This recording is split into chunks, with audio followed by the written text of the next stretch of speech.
Iran Israel যুদ্ধের আগুনে এবার ঘি ঢালতে পারে আমেরিকা, আর তার ফল হবে ভয়াবহ। ধ্বংস হবে উপসাগরীয় রাজতন্ত্রগুলোর নিরপেক্ষতা, অর্থনীতি ও নিরাপত্তা কাঠামো। এখন প্রশ্ন একটাই, ওরা কোন পাশে দাঁড়াবে? হোয়াইট হাউসের ভেতরে চলছে মতবিরোধ। প্রেসিডেন্ট ট্রাম্প প্রকাশ্যে ইসরায়েলকে সমর্থন দিলেও পেন্টাগনের শীর্ষ সামরিক কর্মকর্তারা সতর্ক করেছেন, ইরান আক্রমণ করলে এর পরিণতি হবে আরেকটি আফগানিস্তান বা লিবিয়ার মতো দীর্ঘমেয়াদী জটিলতা।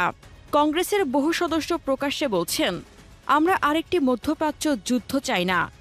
সেনাবাহিনীর ভেতর থেকে উঠে আসছে উদ্বেগ, ইরানের পারমাণবিক স্থাপনাগুলো ভূগর্ভস্থ, যা ধ্বংস করা এত সহজ না।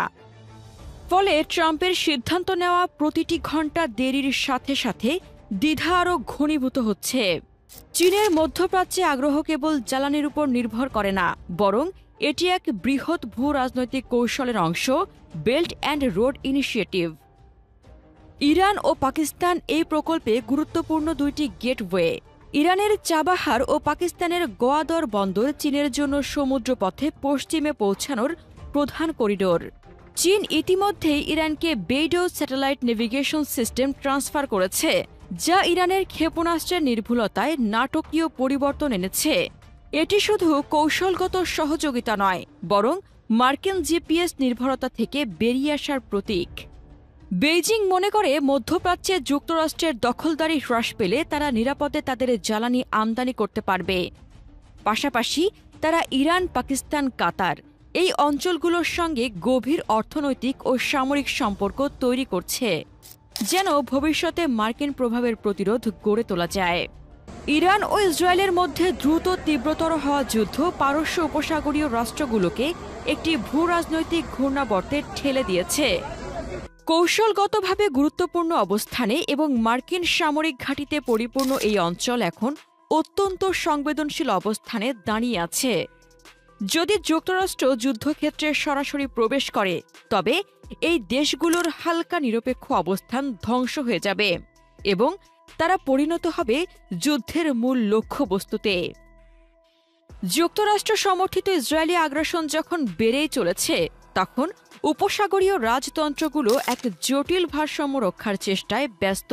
নিজেদের নিরাপত্তা রক্ষা, জ্বালানি রপ্তানি বজায় রাখা এবং এমন এক যুদ্ধ এড়ানো যা তাদের সমগ্র অর্থনৈতিক খাতকে, যেমন এভিয়েশন এবং পানি শোধন ব্যবস্থা, ধ্বংস করে দিতে পারে।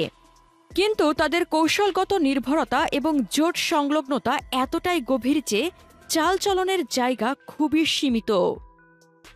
13 জুন ইসরায়েলের তেল আবিব থেকে পরিচালিত বিমান হামলায় ইরানের পারমাণবিক ও সামরিক স্থাপনায় আঘাত হানার পর উপসাগরীয় রাষ্ট্রগুলো শান্তিপূর্ণ অবস্থানে যাওয়ার জন্য উঠে পড়ে লাগে।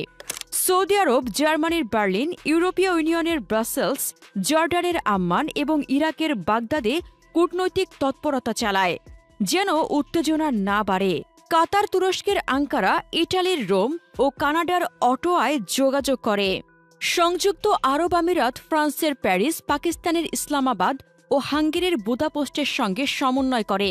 এমনকি সাধারণত নিরপেক্ষ কুয়েত ও ওমান পর্যন্ত তুরস্কের সহায়তা চায় পরিস্থিতি নিয়ন্ত্রণে আনতে। 20টি আরব ও ইসলামী দেশের এক যৌথ বিবৃতিতে পারমাণবিক স্থাপনার টার্গেট করার বিরোধিতা জানানো হয়। সংযুক্ত আরব আমিরাত ইরানি বাসিন্দাদের ভিসা জরিমানা মাফ করে, আর সৌদি আরব ইরানি হজ পালনকারীদের দ্রুত ফেরত পাঠায়। কিন্তু সবচেয়ে সরব ছিল কাতারের সাবেক প্রধানমন্ত্রী হামাদ বিন জাসিম। তিনি বলেন, ইরান ধ্বংস হলে অনিয়ন্ত্রিত বিশৃঙ্খলা সৃষ্টি হবে। তিনি আহ্বান জানান, যুক্তরাষ্ট্র যেন ইসরায়েলি উন্মত্ততা থামায় এবং অঞ্চলকে সর্বাত্মক যুদ্ধ থেকে রক্ষা করে। পারস্য উপসাগরে মার্কিন ঘাঁটি যেমন প্রতিরোধক, তেমনি উত্তেজনার উৎস। কাতার, যেটি ন্যাটোর বাইরে একমাত্র ঘনিষ্ঠ মার্কিন মিত্র, সেখানে রয়েছে সবচেয়ে বড় মার্কিন ঘাঁটি আল উদেইদ এবং আল সালিয়া। এগুলো ইরানের মাত্র 300 কিলোমিটার দূরে। কুয়েতের কুয়েত সিটি ঘেঁষে রয়েছে 4টি ঘাঁটি। সংযুক্ত আরব আমিরাতের আবুধাবিতে 3টি, সৌদি আরবের রিয়াদ, বাহরাইনের মানামা এবং ওমানের মাস্কাটও দিচ্ছে রসদ এবং আকাশ প্রতিরক্ষার সহায়তা। যদিও এই দেশগুলোর আইনি অধিকার রয়েছে হামলা রোধে, বাস্তবে ওয়াশিংটন যদি যুদ্ধ শুরু করে তারা বাধা দিতে পারবে না। ইরান ইতিমধ্যে জানিয়ে দিয়েছে যেখান থেকে হামলা হবে সেখানেই পাল্টা হামলা হবে। অর্থাৎ যদি মার্কিন বিমান হামলা উপসাগর থেকে শুরু হয় তাহলে কোনো রাজতন্ত্রই রক্ষা পাবে না। উত্তেজনা বাড়তেই আকাশপথ বন্ধ হতে শুরু করে। ইরান, ইরাক, লেবানন, সিরিয়ার ওপর দিয়ে ফ্লাইট বাতিল, রিরাউট বা স্থগিত করা হয়। এমিরেটস ও Qatar Airways dozen dozen flight বাতিল করে। সংযুক্ত আরব আমিরাতের দুবাই আন্তর্জাতিক বিমানবন্দর জ্যামে পড়ে। ফ্লাইট রিরাউটের খরচ বাড়ে, জ্বালানি ব্যয় বেড়ে যায়, যাত্রী সংখ্যা কমে যায়। আর্থিক আঘাত তৎক্ষণাৎ এয়ার এরাবিয়ার শেয়ার 10% পড়ে যায়। 2008 সালের পর সবচেয়ে বড় পতন। ইরান পৃথিবীর দ্বিতীয় বৃহত্তম প্রাকৃতিক গ্যাস এবং তৃতীয় বৃহত্তম তেলের ভাণ্ডারধারী। সাউথ পার্স গ্যাস প্ল্যাটফর্মে ইসরায়েলি হামলার পর তেলের দাম 10% বেড়ে যায়। যদি যুদ্ধ অব্যাহত থাকে তেলের দাম $100 ছাড়িয়ে যাবে। যদিও হামলাটি কাতারের দোহা সংলগ্ন স্থাপনায় আঘাত করেনি, তবুও বৈশ্বিক জ্বালানি বাজার কেঁপে ওঠে এবং কাতার ইরানের নর্থ ফিল্ড জোটকেও শঙ্কায় ফেলে। হরমুজ প্রণালী অঞ্চলের লাইফলাইন, প্রতিদিন বিশ্বের 20% তরল প্রাকৃতিক গ্যাস এখন দিয়ে যায়। ইরান হুঁশিয়ারি দিয়েছে যদি আক্রমণ হয় প্রণালী বন্ধ করে দেবে। যদি হরমুজ এবং ইয়েমেন উপকূলবর্তী বাব আল মান্দাব একসাথে বন্ধ হয় গ্লোবাল মার্কেট থেকে 60% গলফ তেল উধাও হবে। তেলের দাম পৌঁছাবে $200+ প্রতি ব্যারেল। ইরানের পরমাণু স্থাপনাগুলো উপসাগরের পানির কাছে। হামলার কারণে তেজস্ক্রিয়তা ছড়ালে সমুদ্রের পানি দূষিত হবে। কুয়েত, কাতার, সংযুক্ত আরব আমিরাত যারা সমুদ্রের পানি শোধন করে পানীয় জল পায় তারা পানিশূন্য হয়ে পড়বে। এদিকে সাইবার যুদ্ধ এখন আর ছায়া নয়, বাস্তব যুদ্ধ। হরমুজ এলাকায় জিপিএস জ্যামিংয়ে 1000 জাহাজ অ্যানালগ নেভিগেশনে ফিরেছে। ডিজিটাল নিরাপত্তা এখন নতুন যুদ্ধক্ষেত্র। ইরান জানে তারা যুক্তরাষ্ট্রের F-35 বা বিমানবাহী রণতরীর সঙ্গে সরাসরি যুদ্ধে জিততে পারবে না। তাই তারা বেছে নিয়েছে অ্যাসিমেট্রিক ওয়ারফেয়ার, অর্থাৎ অপ্রচলিত, অপ্রত্যাশিত কৌশল। ড্রোন হামলা, proxy militia, cyber attack, GPS jamming এসব হচ্ছে তাদের চতুরাঘাত। হরমুজ প্রণালীতে জিপিএস জ্যামিং শুরু হয় প্রায় 1000 জাহাজ অ্যানালগ নেভিগেশনে ফিরেছে।